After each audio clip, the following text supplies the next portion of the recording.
Je suis ravi de vous saluer. Moi, l'ambassadeur de Yahushua, Ziadia Elia, c'est moi qui entre dans votre foyer aujourd'hui dans le cadre de cet enseignement numéro 13. Et en termes de déclaration, nous sommes à la déclaration numéro 5 ou la déclaration numéro 6, car il s'agit toujours d'une déclaration. Et bien évidemment, je réitère mes salutations pour vous tous qui nous suivez depuis votre foyer, pour vous qui nous suivez depuis la radio, à la télévision, sur Internet, etc. Nous sommes donc arrivés au moment où nous serions ensemble à travers cette bonne parole. Le titre de l'enseignement est que c'est la Russie qui est le chef des extraterrestres terriens. Préparez-vous au pire.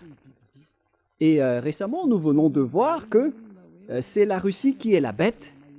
Et tout le monde n'y croit pas à la puissance de la Russie, car apparemment et visiblement, nous voyons que ce sont les Américains qui sont les plus puissants.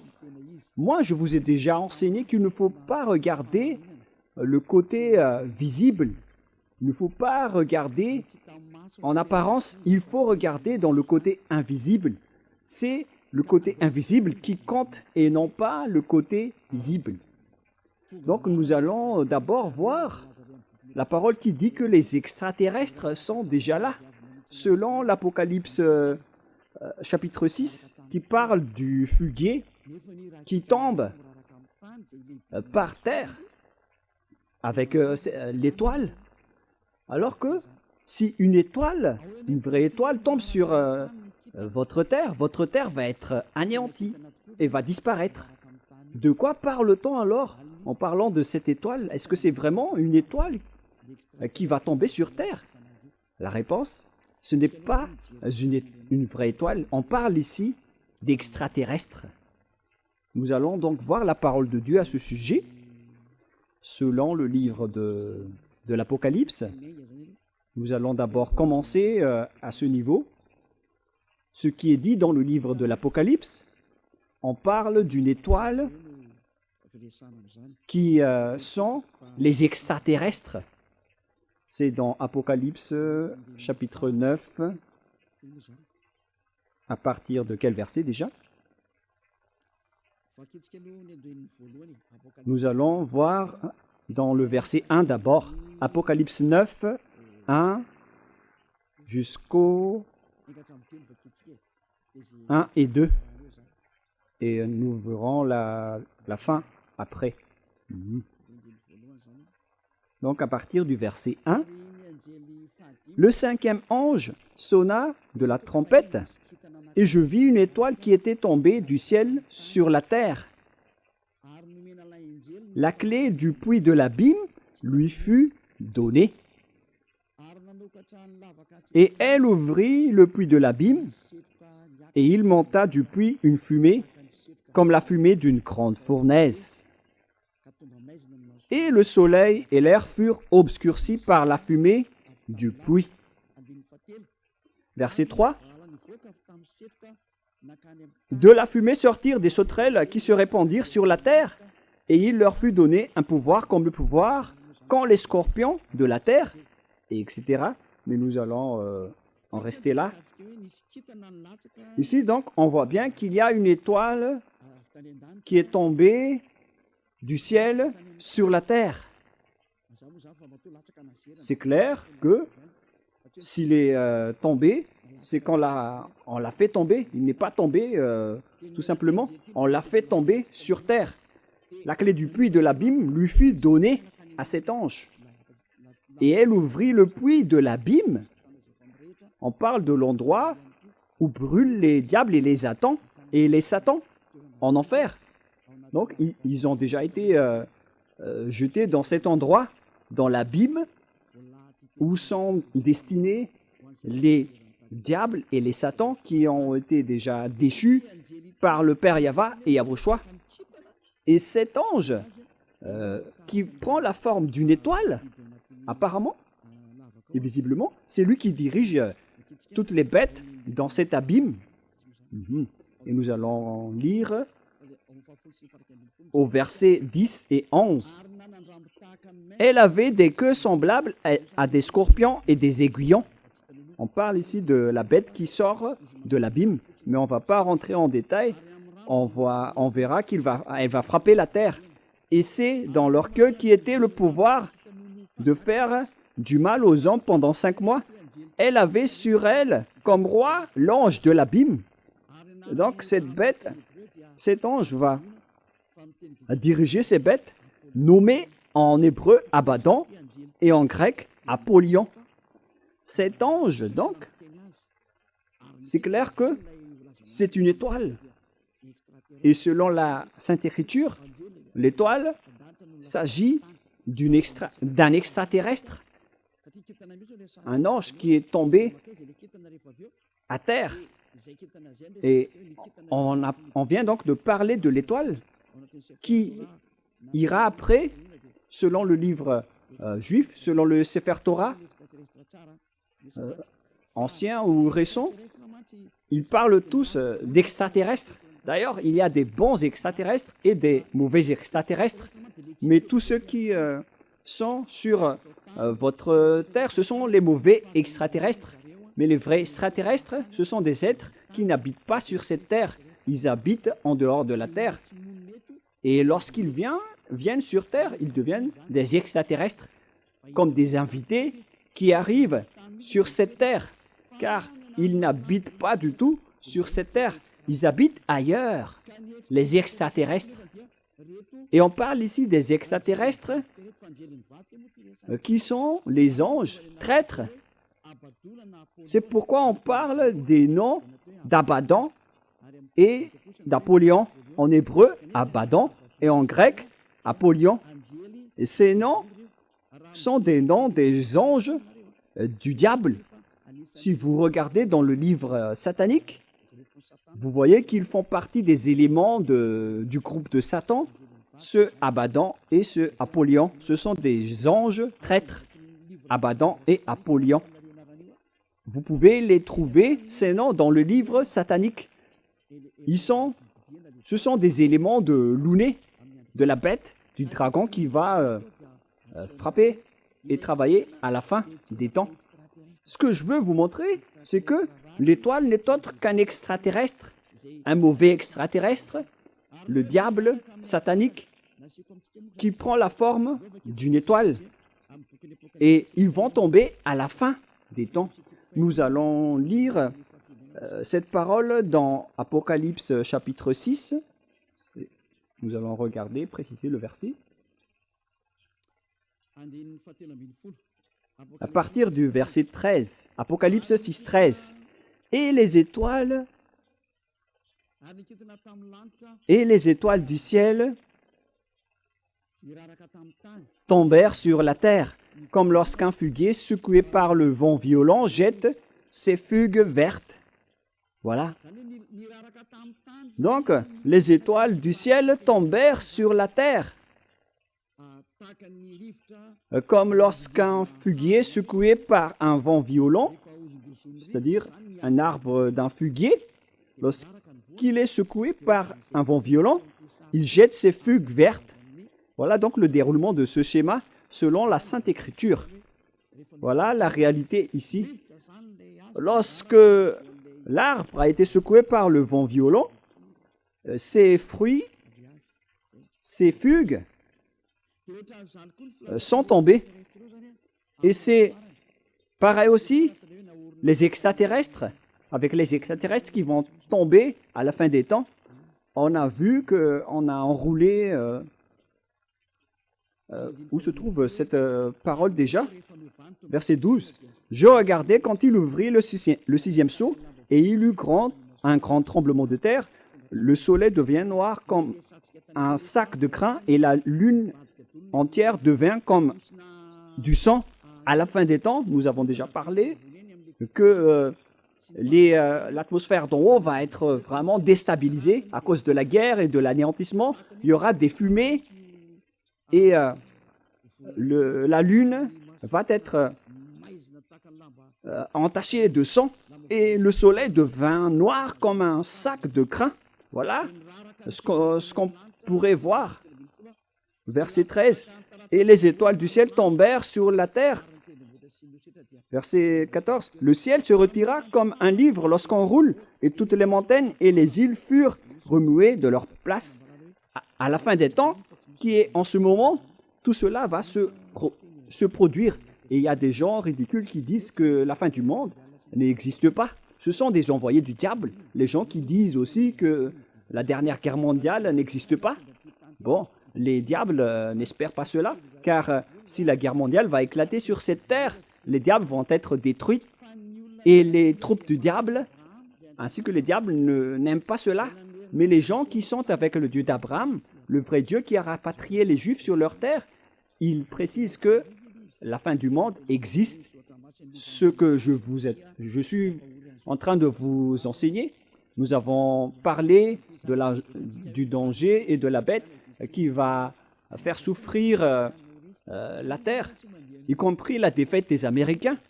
Et il y a certains aussi qui disent que les Américains, c'est impossible que les Américains vont être vaincus. Mais ça ne marche pas avec votre vision. Ça marche avec le programme de Dieu et le plan de Dieu pour dire aux gens qui disent que la guerre mondiale n'existe pas. Vous êtes ridicules. Si ça n'existe pas, alors les inondations, les vents violents, les réchauffements climatiques n'auraient pas dû avoir lieu.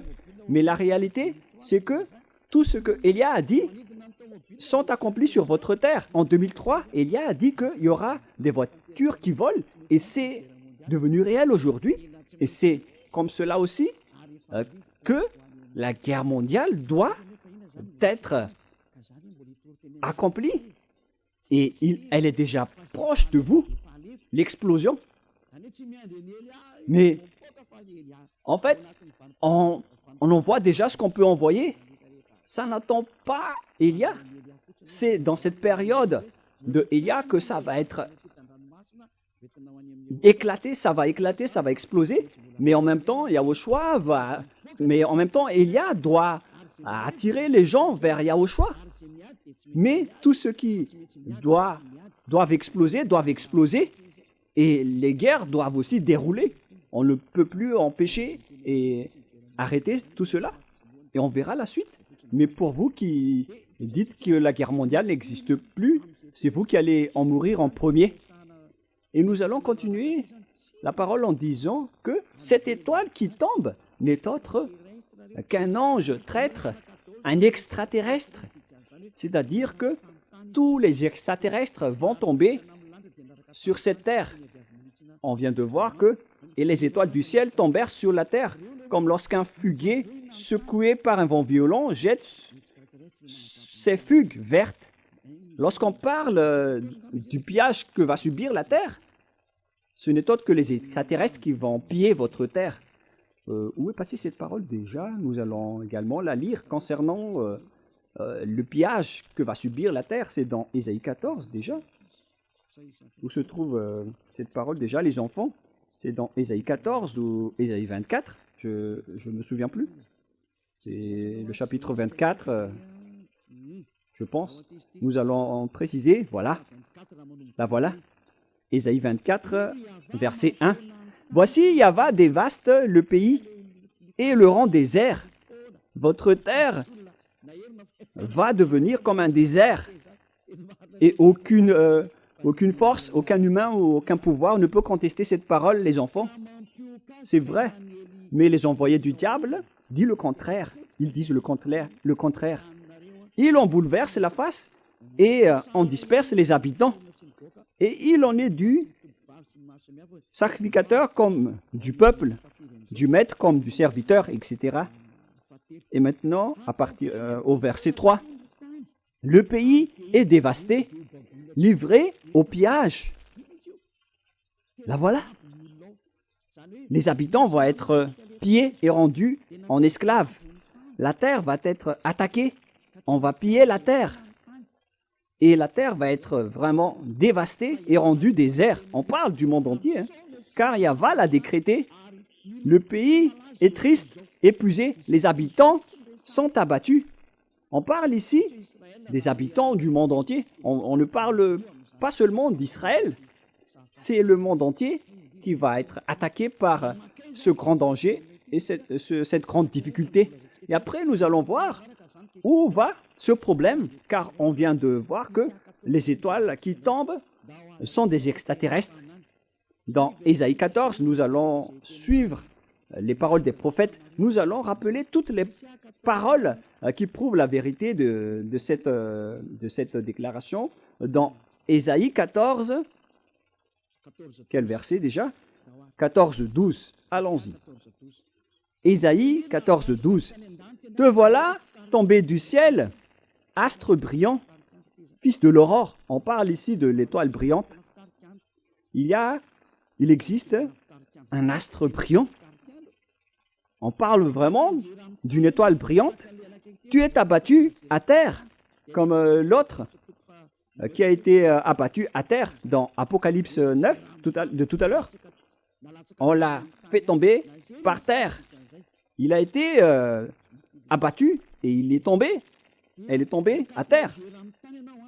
Toi, tu es abattu à terre, toi et le vainqueur des nations. Verset 13. Cette étoile qui tombe donc est abattue à terre. Et il s'agit d'un vainqueur des nations.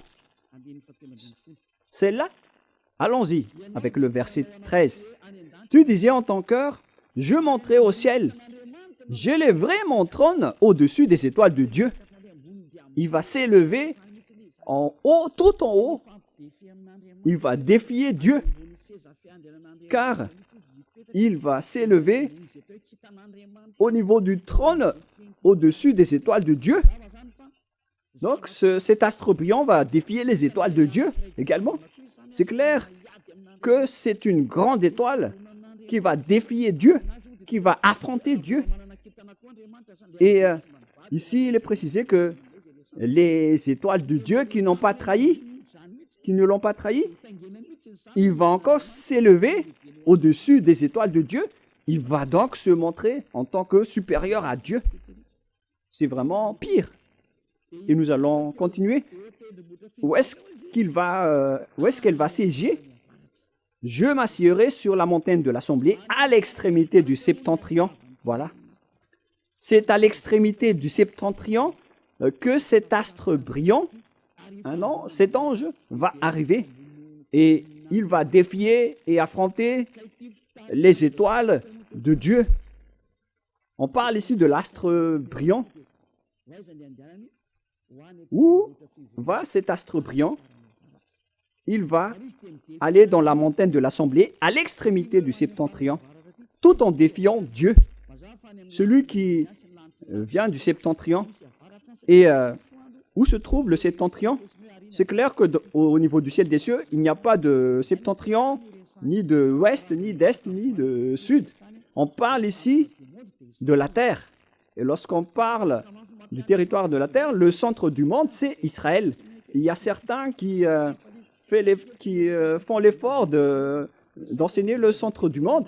Ils sont ridicules. Mais le centre du monde, d'après le Dieu d'Abraham, le propriétaire de cette terre, qui a dit la vérité, dans Ézéchiel 38, 12. Selon Ézéchiel 38, 12, le centre du monde, c'est Israël. Mais ce sont les gens qui ont des mentalités folles, qui disent qu'il existe d'autres centres du monde, mais on ne rentre pas en détail. Ici, on voit bien qu'il va monter sur le sommet des nuées en défiant Dieu. Il serait semblable au Très-Haut.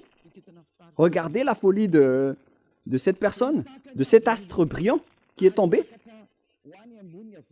Il serait semblable au Très-Haut et il monterait sur le sommet des nuées. Il va défier le Père Yahva, il va défier le Très-Haut. C'est clair que c'est le diable. Et où est allé ce diable qui veut défier Dieu? La parole de Dieu dit qu'il est allé à l'extrémité du septentrion et qui se trouve au septentrion de cette planète Terre, selon la Sainte Écriture du Dieu d'Abraham, qui est incontestable. Car lorsqu'il a dit qu'il faut rapatrier les Juifs dans leur terre, Alors, les Juifs ont bien été rapatriés dans leur terre et personne n'a pu contester cela jusqu'à aujourd'hui, mais la parole évolue car on va également attaquer les Juifs, d'après la parole de Élia. Viendra le moment où vous allez être attaqués vous allez être attaqués les Juifs. Vous êtes fous de dépendre des Américains au lieu de dépendre du Dieu d'Abraham, le Dieu de vos ancêtres. Le Dieu de vos ancêtres, c'est Yahweh. Et toutes ces paroles sont incontestables. Toutes ces paroles sont accomplies. Personne n'a pu y échapper. Et s'il a dit que les Iraniens et les Russes vont vous frapper, selon Ézéchiel 38, pourquoi vous osez les attaquer? À cause de l'encouragement des Américains?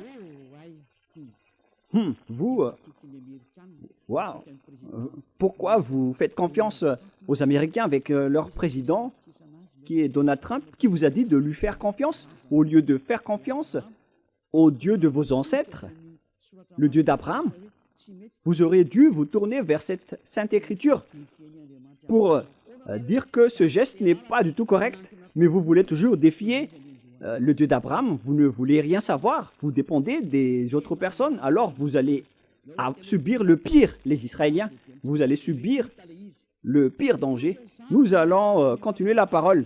On vient de la détecter maintenant. Celui qui est allé à l'extrémité du septentrion, c'est clair que c'est celui qui veut défier et contrer le Père Yahweh, qui est allé au septentrion. Et au septentrion, on trouve la Russie, selon la Sainte Écriture, qui a dit que le danger qui va frapper la terre vient du septentrion. Nous allons lire également la parole de Dieu à ce sujet dans Jérémie chapitre 1, pour les personnes qui disent que la guerre mondiale n'existe pas. Moi, je vous dis d'écouter la parole de Élia. Pour vous qui voulez être sauvés en cette fin des temps, suivez Élia. C'est un consigne. C'est un consigne pour ceux qui ne sont pas arrogants, mais pour les arrogants, assumez le résultat et les conséquences. Et vous allez voir que votre visage va gonfler avec des boutons. Alors, soyez conscients. C'était une parole de Élia. Lorsque votre nez va avoir plein de boutons, vous allez être plein de boutons, vous allez voir. Jérémie 1,14. Et Yahweh me dit, c'est du septentrion que la calamité se répandra sur tous les habitants du pays. Le danger va sortir. D'où? Ce n'est pas du sud, ni de l'est ou de l'ouest, mais du septentrion, à l'extrême nord. Voilà le danger qui va frapper la terre et qui va attaquer Israël à la fin des temps, selon Ézéchiel 38. C'est pourquoi je vous dis toujours de ne pas regarder en apparence, ne regardez pas le côté visible, en disant que ce sont les Américains qui sont les plus puissants. Vous regardez en apparence seulement. C'est pourquoi les personnes ont été... c'est pourquoi les personnes ont été frappées à l'époque de Élie, lorsqu'Élie a dit le prix du riz va frapper, mais ils n'ont pas cru. Et au final, ils ont été morts. Ils sont tous morts. Il ne faut pas faire comme ça. Il ne faut pas jouer avec la parole de Élia. Si c'est arrivé avec Élie, alors imaginez ce qui peut arriver avec Élia. Regardez l'ancienne histoire de Élia. Vous ne pouvez pas y croire, mais lorsque l'explosion va vous frapper, vous allez voir après. Mais si vous allez subir cette explosion, vous allez mourir. Voilà la réponse. Ézéchiel 38, 1, 2, 3 et 4. La parole de Yahweh me fut adressée en ces mots. Fils de l'homme, tourne ta face vers Gog, et au pays de Magog, vers le prince de Rorc, de Méchec et de Toubal, et prophétise contre lui. Tu lui diras, ainsi parle le Seigneur Yahweh. Voici, j'en veux à toi, Gog, prince de Rorc, de Méchec et de Toubal. Je t'entraînerai et je mettrai une boucle à tes mâchoires. Je te ferai sortir, toi et toute ton armée, chevaux et cavaliers, tous vêtus magnifiquement, troupes nombreuses portant le grand et le petit bouclier, tous maniant l'épée, et avec eux ceux des Perses, d'Éthiopie, de Pout, tous portant le bouclier et le casque.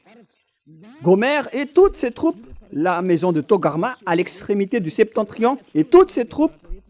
On parle ici de l'extrémité du septentrion et les pays du septentrion vont tous se rassembler pour attaquer. Et à la direction, il y a la Russie. Et c'est justement cette parole qu'on voit dans Ézéchiel 38, 14. Voilà. 14. Ézéchiel 38, 14, 15 et 16. C'est pourquoi prophétise, fils de l'homme, et dis à Gog, j'ai déjà enseigné cela, mais je vous le répète pour que vous soyez bien conscients, et ne dites plus, comment est-ce possible? Vous ne regardez que l'apparence et le côté visible, voilà votre problème.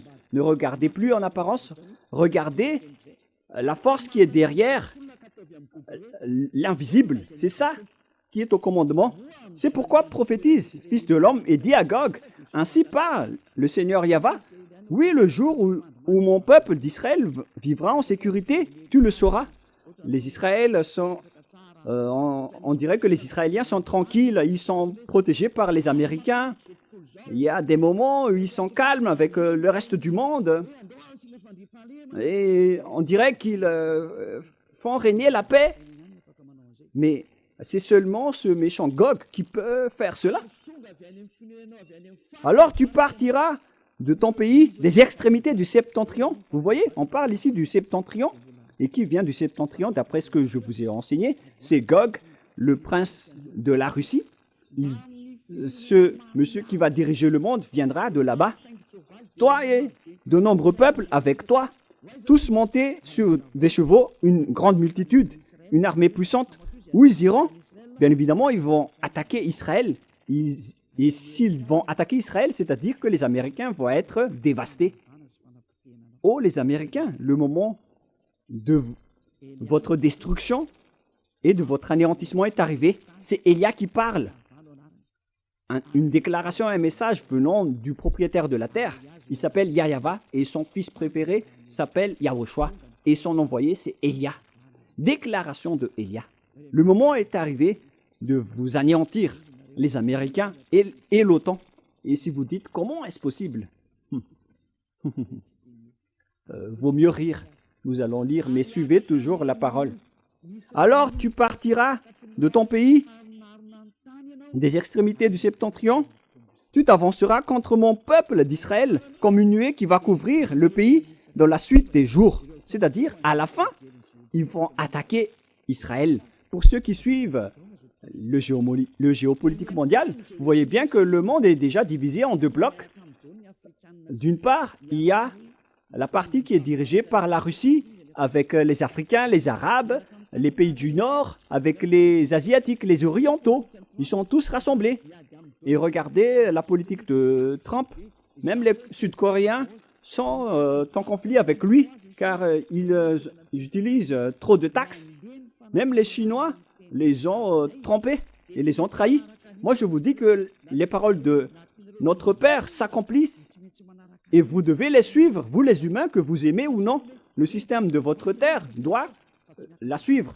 Il ne s'agit pas de la propriétaire des armes ou de la force. Ça ne marche pas comme ça.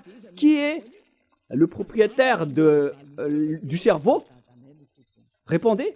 Moi, je vous donne la simple réponse. C'est notre Père qui est le propriétaire de tout cela. Son nom, c'est Yahva. Celui qui commande le cerveau de Donald Trump en lui disant d'aider les Israéliens. Et il l'a fait. Il aurait dû faire le contraire, mais ça ne marche pas comme ça. Il doit toujours les aider jusqu'au moment où je vais dire aux Américains de s'écarter, car vous n'allez plus surmonter votre problème, les Américains. Et si vous allez dire, mais qui vous êtes? Qui êtes-vous pour commander ce monde? C'est Élia, si vous ne le connaissez pas, celui qui parle en ce moment, celui qui vous blâme. Car vous avez fait vraiment du mal aux yeux devant notre Dieu Père. Assumez les conséquences. Pourquoi vous avez osé toucher à notre livre? Pourquoi vous avez négligé votre livre? On vous pose cette question. L'objectif de notre livre, c'est d'ôter les péchés des gens. Pourquoi vous avez profané notre livre? Vous dites que notre livre font pécher les gens. C'est vraiment de l'usurpation. Ce sujet ne va pas être facile, hein.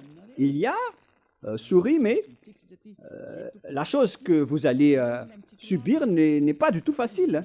Mais il est toujours souriant. Nous allons honorer notre Dieu. Nous, on ne se casse pas la tête avec vous. On ne serait même pas en colère, mais ce qui compte pour nous, c'est que vous devez assumer les conséquences. Vous qui avez dit du mal à Élia, assumez les conséquences. Moi, je vous dis toujours que ce n'est plus le moment de faire cela. C'est toute autre chose qui se passe en ce moment.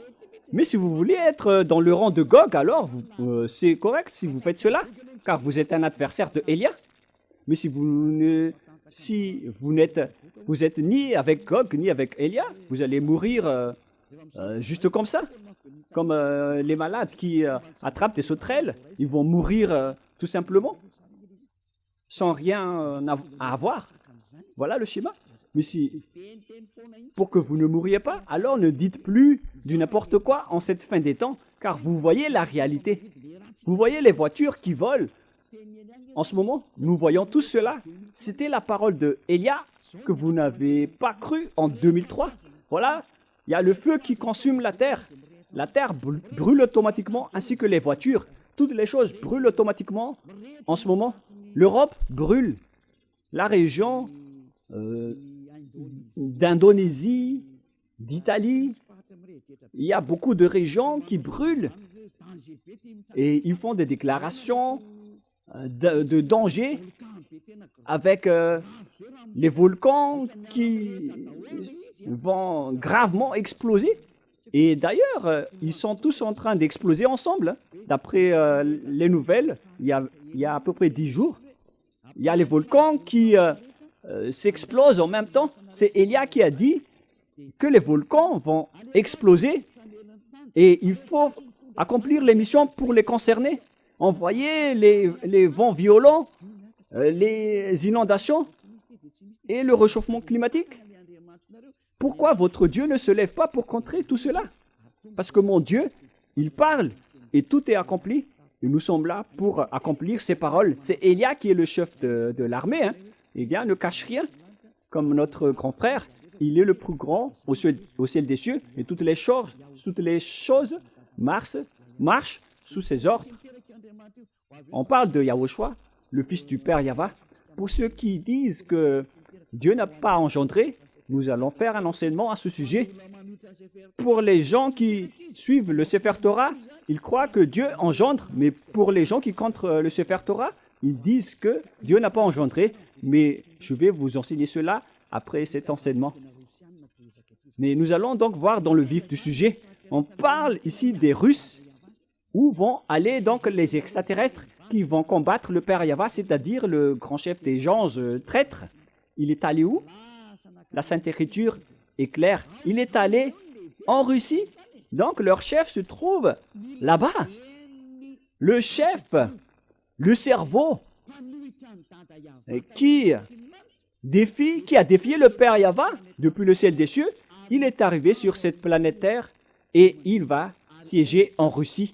Sa base se trouve là-bas. Ils vont faire leur assemblée là-bas. Nous avons vu cela dans Ésaïe 14 et nous allons le rappeler. Où ils vont faire leur assemblée. Alors préparez-vous, l'ONU. Vous allez être détruits. Vous n'aurez plus votre siège en Amérique. Et osez dire que ce n'est pas vrai. Ceux qui sont avec Jésus ou Allah. Élia vous dit que l'ONU doit dégager des États-Unis et l'ONU va être déménagée en Russie. Cette parole est directe. Élia donne l'ordre aux Américains de dégager l'ONU de chez eux. L'ONU est ordonnée de quitter l'Amérique. Déménagez-vous en Russie. C'est un ordre. Et vous allez dire, mais c'est quoi ce discours qui est un peu bizarre que vous faites, Élia? Élia, il donne des commandements et des ordres. Et les gens qui iront au ciel des cieux, ils sont contents d'écouter sa parole. Mais les gens qui iront en enfer, ils sont en colère et énervés en écoutant sa parole. C'est comme ça qu'on distingue les gens qui iront au ciel des cieux et ceux qui iront en enfer. Et si vous dites, mais de quel culot? Car les Américains sont une superpuissance en ce moment. Mais pourquoi vous dites qu'il faut dégager l'ONU des États-Unis? Moi, je vous ai déjà dit que les Américains vont être gravement blessés. Et c'est logique que l'ONU va quitter le faible pour aller vers la puissance qui est la Russie. Alors, il faut que vous quittez les États-Unis, l'ONU, comme le dirigeant américain a expulsé et a supprimé les branches de l'USAID dans le reste du monde, dans le monde entier. Il les a vraiment supprimés. On parle de l'USAID, mais je ne me souviens pas de manière précise. Donc, toutes les branches financières en partenariat avec les Américains, ils les ont tous supprimées, y compris ceux qui sont à Madagascar. Ils les ont tous supprimés, car les Américains ont un problème que vous ne voyez pas. Ils ont un problème, car Elia l'a dit. Lorsque Elia parle, la parole circule. C'est pourquoi les Américains ne veulent plus aider les Ukrainiens. Ils en avaient marre.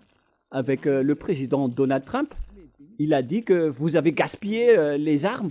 Et c'est ridicule. Parce que maintenant, il a recommencé à ravitailler l'Ukraine en armement, car Poutine a bombardé les Ukraines. Et Donald Trump ne sait plus quoi faire. Car le président ukrainien Zelensky a appelé au secours.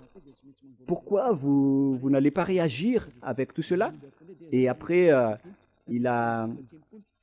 Donald Trump était triste pour eux.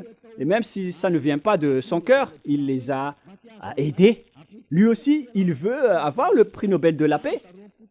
Et il fait cela, Donald Trump. Mais Poutine ne veut rien savoir. Il continue à bombarder les Ukrainiens. Et ils ne savent plus quoi faire. Mais pour nous, ce qui compte, c'est l'accomplissement de notre parole, la parole du Père Yahva et de notre Yahushua. Voilà donc le déroulement de l'histoire en général. Et donc, si cet extraterrestre est allé vers l'extrémité du septentrion, l'astre brillant, il va attirer quoi? Après, nous allons lire dans Ésaïe 14.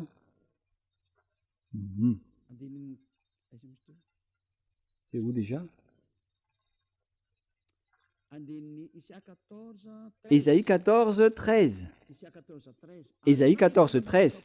Tu disais en ton cœur, je monterai au ciel, j'élèverai mon trône au-dessus des étoiles de Dieu, je m'assiérai sur la montagne de l'assemblée, à l'extrémité du septentrion. Voilà. Il va siéger à l'extrémité du septentrion en Russie. Il va implanter un grand palais en Russie. L'histoire va se transformer après l'arrivée de Gog. Gog est arrivé, l'astre brillant, le dieu qui a défié le Père Yahva. Et il va siéger en Russie. La question qui se pose, qui a donné la technologie aux Américains et aux Russes, qui sont les plus grands, avec la création des bombes nucléaires, des bombes atomiques et tous les autres armements, jusqu'aux technologies des avions invisibles. Un avion qui vole presque invisiblement. Il y a un terme qui le décrit, mais j'ai oublié. Mais lorsqu'il se déplace, on le voit presque pas. Voilà. Voilà. C'est un avion furtif. Voilà l'appellation. Lorsqu'il vole, il est en vol. Il est presque invisible. Il est indétectable par les yeux et par les radars alors qu'il vole au-dessus de votre tête. On parle d'un appareil, d'un avion furtif. Voilà, à peu près comme cela. D'où viennent toutes ces technologies? Qui a donné tout cela? Voilà ce que je vous ai parlé. Ce sont les extraterrestres qui ont donné tout cela. Nous allons rappeler un peu l'histoire. Voilà le déroulement de cette chose. Même les dirigeants et les présidents américains ou russes ne le savent pas. Je vais vous les dévoiler. Si vous ne les avez pas dans vos archives, je vais vous les raconter. Voilà le schéma. Les extraterrestres ont fait un accord avec les humains, avec Louné, leur président, le plus grand des diables. Il s'appelle Louné.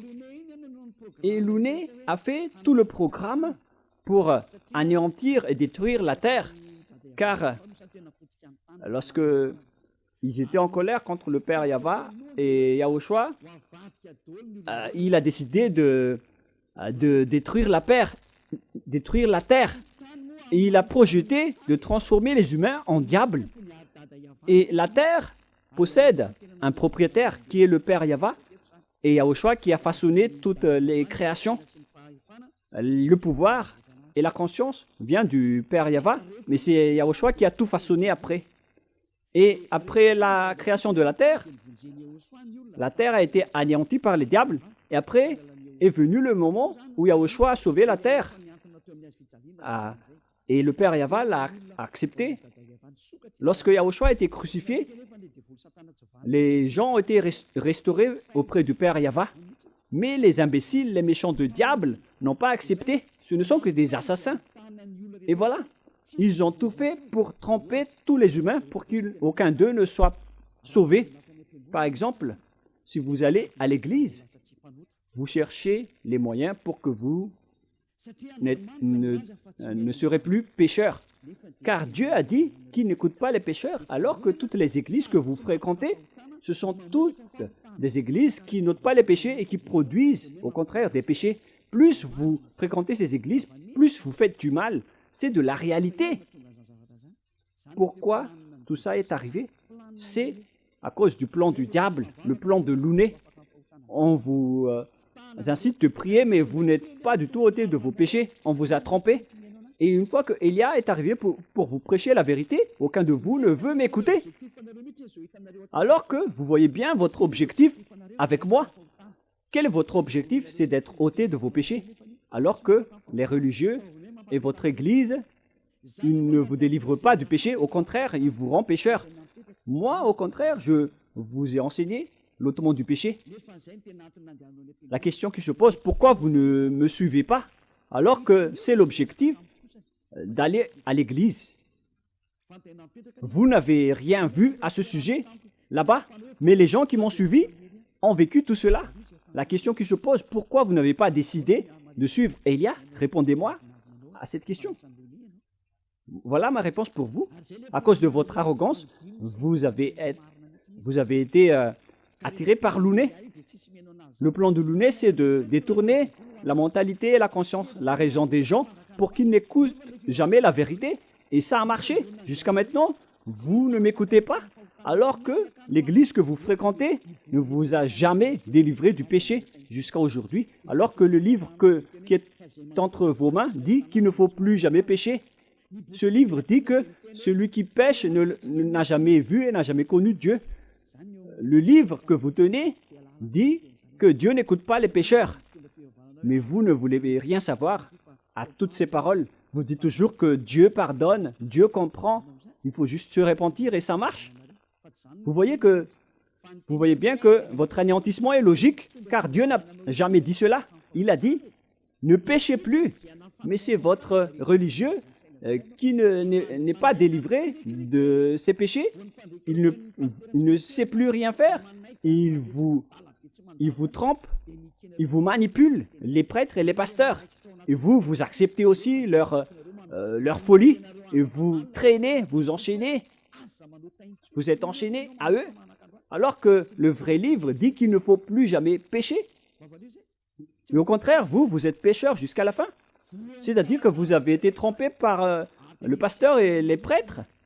Ils vous ont bien eu et vous allez être jetés en enfer. Une fois que vous allez quitter cette terre, vous irez en enfer. Car vous profanez et vous dénigrez cette parole, cette vraie parole. Et vous n'échapperez pas au jugement. Même les prêtres et les pasteurs, ils vont être jugés de manière atroce. alors ne mourrez pas. Mon père est pasteur. Les morts ne peuvent plus revenir, même s'ils disent, ils supplient de revenir sur cette terre pour dire aux humains que c'est grave ce qu'ils subissent, mais ils ne peuvent plus revenir. Maintenant, c'est au tour de Élia de vous dire, mais si vous n'écoutez pas, tant pis pour vous. Je vous ai déjà tout dit.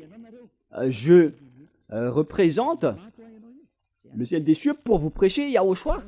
Mais si vous n'écoutez pas, alors ne mourrez pas. Vous irez en enfer. Vous allez être terrifiés devant le grand jugement, même devant le tribunal d'Anous pour aller dans la prison de Siafa. Vous avez peur. Et imaginez le grand jugement de la vie éternelle que vous allez subir.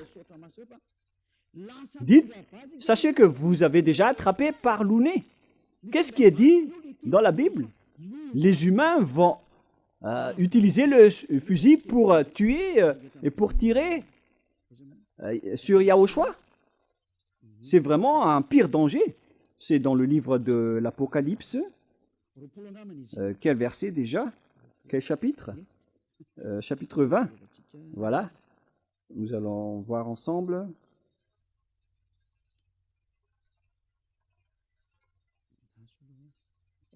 Patientez un tout petit peu. Où se trouve cette parole déjà? Est-ce que, par hasard, ce n'est pas dans le chapitre 20, la parole qui parle du cheval? Patientez un peu.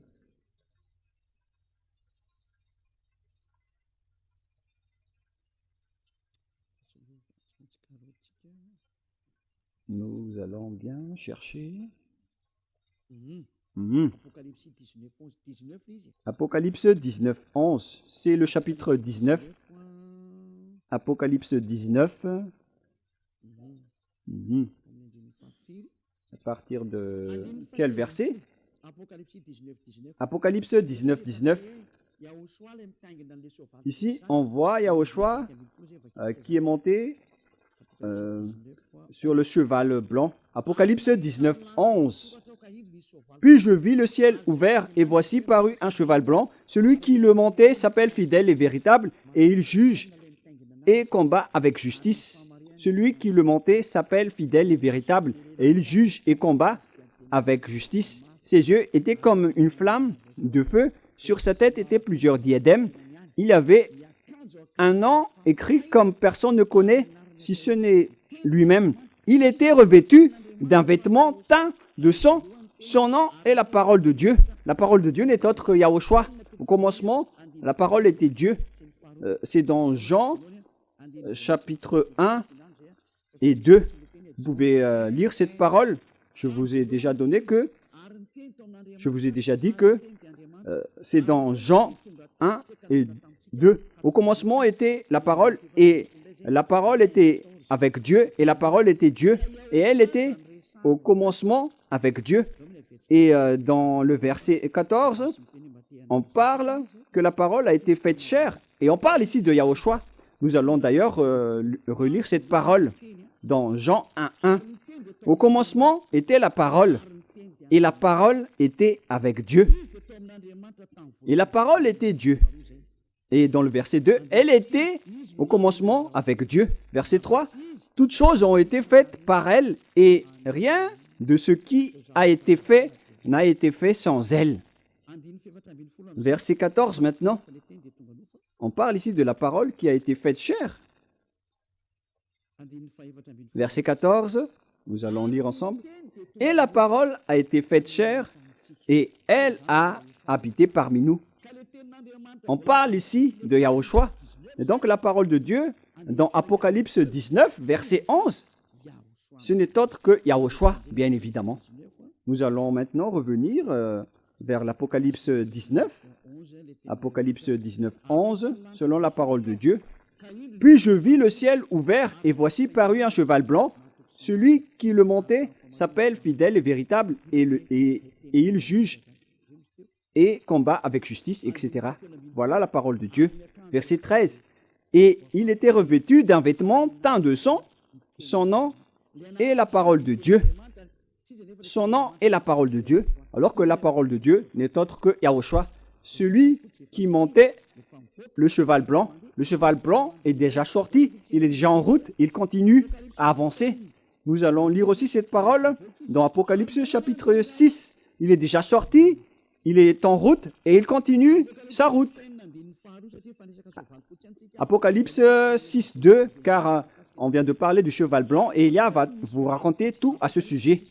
Apocalypse 6, 2. Je regardais et voici parut un cheval blanc. Celui qui les montait avait un arc, une corolle lui fut donnée et il partit en vainqueur et pour vaincre. Ce n'est autre que Yahushua, celui qui est déjà sorti. Il a déjà vaincu, il va encore vaincre. Yahushua est déjà sorti et maintenant, tous ses envoyés accomplissent sa parole. Gloire au Père Yahva et gloire également à notre cher Yahushua. Gloire à ce grand Dieu tout-puissant. Apocalypse 19 maintenant. Qu'est-ce qui s'est passé? Qu'est-ce qui s'est passé? Il y aura encore une troisième explication concernant le sujet de la dernière grande guerre, le danger, le désastre que va subir la terre. Ça n'a pas été terminé avec la première et la deuxième partie. Il y aura encore une troisième en parlant de la bête dans la leçon suivante, si Yahushua nous le permet. Mais tout cela est merveilleux. Apocalypse 19, quel verset déjà, les enfants?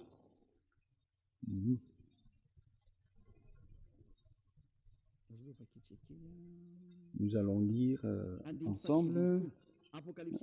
Verset 19, Apocalypse 19, 19. Et je vis la bête et les rois de la terre et leurs armées rassemblés pour faire la guerre à celui qui était assis sur le cheval et à son armée. Oh mon Dieu! Ils vont combattre celui qui est à cheval blanc, les rois de la terre et son armée. C'est-à-dire que les humains vont défier et combattre Yahushua. C'est pour dire que ce schéma est vraiment mauvais. C'est vraiment un mauvais schéma. Donc la réalité, les gens, dans le cas de cette fin des temps, les diables, avec les humains qui ont été créés par Yahushua, ils vont se rassembler pour utiliser l'arme pour persécuter Yahushua, comme lors de la crucifixion. C'est le même schéma, mais maintenant, ce sont les humains qui ont été transformés pour porter après le fusil, des fusils et des armes pour combattre Yahushua. Ce sont vraiment des méchants. Ils provoquent vraiment la colère de Yahushua. Car maintenant, ce sont les créations qui vont défier le Créateur. Quel humain peut défier le Créateur qui vient d'en haut? Car Yahushua va monter le cheval et il va débarquer dans l'atmosphère.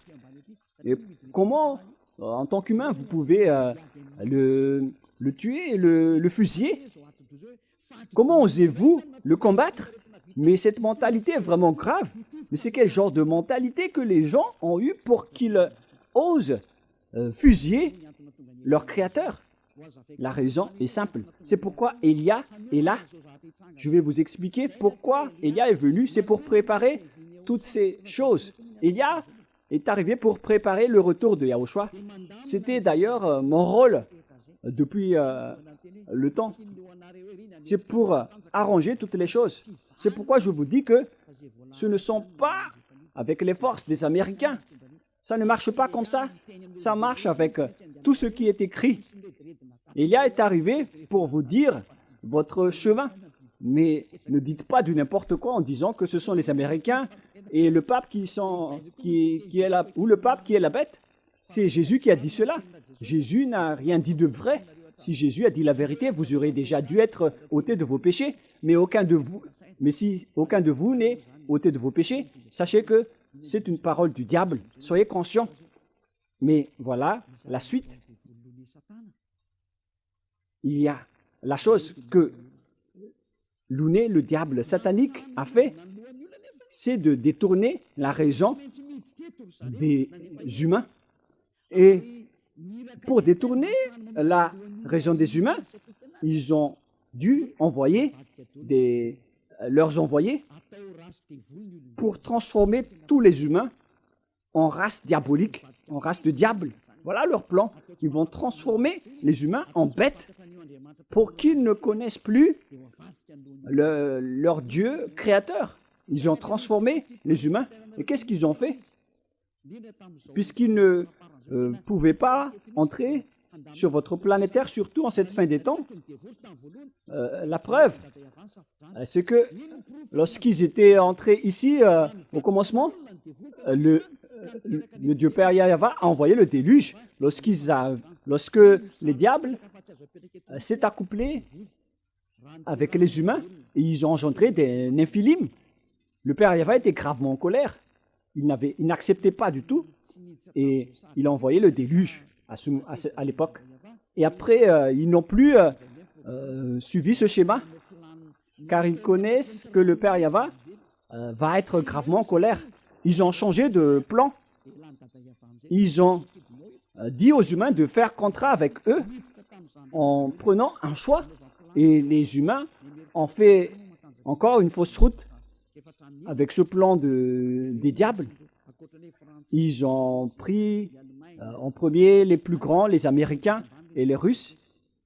Et après, les plus faibles, il y a les moins faibles, il y a les Français, les Anglais, les Allemands. Mais les plus grands, ce sont les Américains et les Russes. Ils ont fait un contrat avec eux parce qu'à l'époque de la guerre froide, ils avaient peur de la guerre.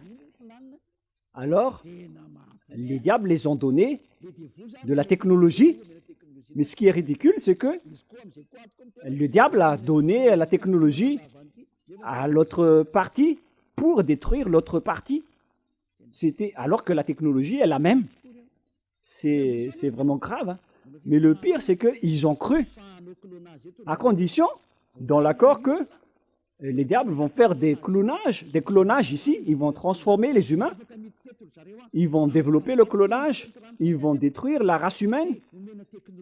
Et en contrepartie, dans le contrat, les humains vont être dotés de technologies, notamment les avions furtifs, les bombes atomiques, tout ce que vous voyez en ce moment en termes de technologie qui avance à grande vitesse. Ce qui est pire, c'est que les humains avancent dans les technologies qui contre Dieu en ce moment. C'est la preuve que la fin est là. La fin de votre histoire est arrivée. Vous faites du n'importe quoi. Pourquoi vous avez créé les intelligences artificielles? Vous êtes en train de défier le Père Yahvé avec les intelligences artificielles. Vous prenez la place du Créateur. Moi, j'ai vu que les Chinois font jouer leurs robots au ballon, au football. Ce schéma n'est plus normal. Vous êtes en train de défier le Créateur, mais vous n'y arriverez jamais. Même Lounet a cherché les moyens de le faire, mais il n'est jamais arrivé, car il ne peut jamais créer le souffle et l'esprit. Avec la chair, il peut réussir, mais Lounet ne peut jamais créer le souffle de la vie et de l'esprit. C'est la spécialité seulement du Père Yahvé. Mais il va résister, il va essayer de combattre jusqu'à la fin. Et au final, ils ont fait un accord avec les Américains, les Russes, en contrepartie des technologies.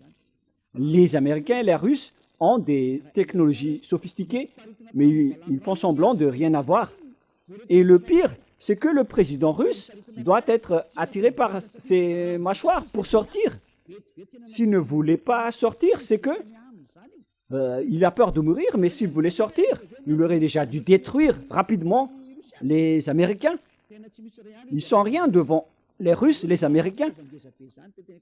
Ils ne vont même pas durer une journée.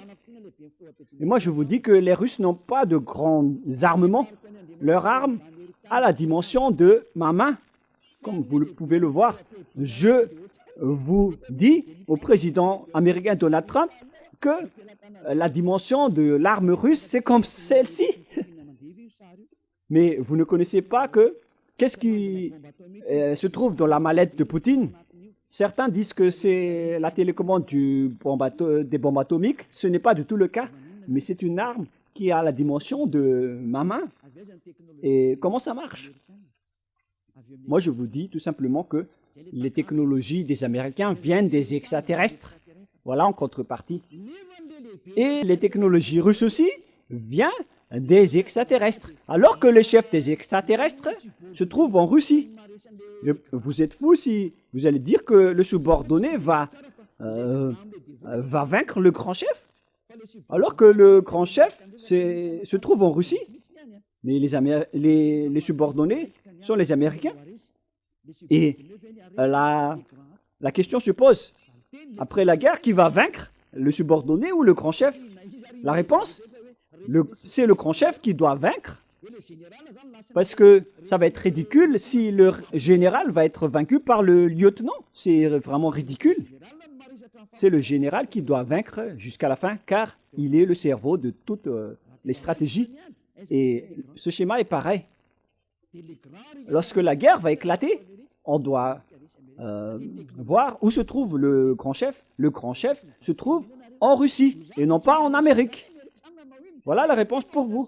Donc, les Américains ne vont jamais vaincre, quoi qu'ils fassent. Moi, je vous dis que l'arme que la Russie va vaincre le monde entier, y compris les Américains, a la dimension de ma main. Que chacun soit conscient, car voilà la réalité. Si vous dites, quelle est la réponse? Moi, je vous donne une simple réponse. Où se trouvent les commandes de toutes ces choses? Ces choses sont commandées de manière électronique, notamment les bombes atomiques. Alors, d'où viennent ces commandes? Elles viennent des extraterrestres. Et le chef des extraterrestres se trouve où? En Russie. Et mesurer après le pouvoir des Américains. Et mesurer aussi le pouvoir des Russes. La source vient toujours du grand chef, c'est-à-dire la Russie. C'est simple comme dire bonjour. Alors, où se trouve la source de ces armes? Ces armes viennent des extraterrestres. Donc, ils ont réussi, car ils ont réussi à tromper les humains. Premièrement, la première tromperie, c'est avec les gens qui ne veulent pas se repentir pour être ôtés des péchés. Et vous en faites partie, car vous voyez les enseignements, vous voyez les témoins, que ceux qui sont avec nous sont vraiment ôtés des péchés. Pourquoi vous ne vous rapprochez pas? C'est que vous êtes déjà devenus des amis du diable. Ils vous ont déjà attrapés, vous êtes dans leur filet, vous êtes leurs esclaves. Vous allez faire leur folie et vous allez fusiller à Yahushua. Après son retour, vous allez regretter, mais vous devez prendre ce chemin. C'est pour dire qu'ils ont réussi les diables, car tout le monde entier, tous les habitants de la planète Terre sont engloutis par eux. Personne ne peut les battre, car ils vous dirigent au niveau de votre cerveau. Ils vous donnent des ordres. La preuve, vous ne voulez pas écouter cette vérité. Combien d'années vous fréquentez vos églises? Mais à quel moment vous étiez ôté de vos péchés? Jamais. Maintenant, vous faites un mensonge. Après que Élia est arrivé, vous osez dire que vous aussi, vous ne péchez plus. Encore une fois, vous avez commis un péché. Vous avez encore tué, encore une énième fois, votre esprit. Vous le jetez encore une fois en enfer. Regardez le schéma. Le diable vous a attiré pour fusiller votre Dieu créateur et vous n'êtes plus conscient. Maintenant, c'est logique si vous allez fusiller votre créateur, car on est en train de vous dire que votre église, votre pasteur et votre prêtre ne délivrent pas des péchés. Vous n'avez aucun espoir. Alors, pourquoi vous restez encore dans ces endroits? On vous dit que Dieu n'écoute pas les pécheurs. Alors, qui vous écoute dans votre église? C'est le diable, mais vous ne voulez rien savoir. Et ça va être pareil au retour de Yahushua. Vous allez oser le fusiller. Et là, c'est les humains. Voilà le schéma atroce que vous allez subir. Imaginez le colère du Créateur lorsqu'il va revenir. Vous faites partie de ceux qui l'a rendu en colère, car on vous a appelé et vous ne voulez pas entrer, alors vous méritez d'être consumé en enfer. La parole de Élia se termine. Le sage voit le danger et se cache, mais le vous avance et le regrette. Que chacun soit conscient. Voilà la réponse de la parole. Les Américains ne vaincront jamais la Russie. Visiblement, on peut voir que c'est vrai, mais ce n'est pas du tout le cas. C'est pourquoi les Américains ne veulent pas défier la Russie. Ils font semblant de protéger les Ukrainiens, mais ils ne veulent jamais défier la Russie. Mais les humains ne connaissent rien de cette histoire. Vous êtes dépassés à ce sujet, alors que c'est la vérité du côté invisible. C'est pourquoi je vous dis, ne regardez pas le côté visible, regardez le côté invisible. Nous, on regarde du côté invisible et on vous partage, à vous les humains, ce qu'on peut vous partager. Élia vous partage cela. Mais tout ce qui nous concerne, on ne va jamais vous les partager car la fin et l'anéantissement de la terre est déjà là. Tous ceux qui veulent écouter Élia, ils peuvent écouter, mais ceux qui ne veulent pas écouter, alors tant pis pour vous et assumez les conséquences. La parole se termine, mais cependant, je vous souhaite toujours le meilleur pour que vous vous rapprochiez de Yahushua. Sauvez votre esprit, ne le tuez plus, ne soyez plus arrogant. Prions ensemble. Merci, Père Yahva, pour cette parole. Merci pour ces messages, pour ces avertissements et ces corrections sur ceux qui vont arriver. Alors, où est-ce que vous allez choisir? Tu donnes encore les consignes et les conseils. Père Yahva, ce sont la dernière partie du salut. Il n'y a plus rien à recevoir, sauf ce qu'on peut encore sauver, Père Yahva. Gloire à toi. Faites en sorte que les personnes conscientes puissent écouter et soient revenues vers toi. Père Yahva, gloire éternelle à toi. On va accomplir ton programme et toutes tes paroles rapidement. Au nom de toi, Yahushua, je fais toutes ces paroles et toutes ces prières. Alléluia. Amen. Et donc, je vous souhaite à tous d'être bénis par Yahushua. À la prochaine. Au revoir tout le monde.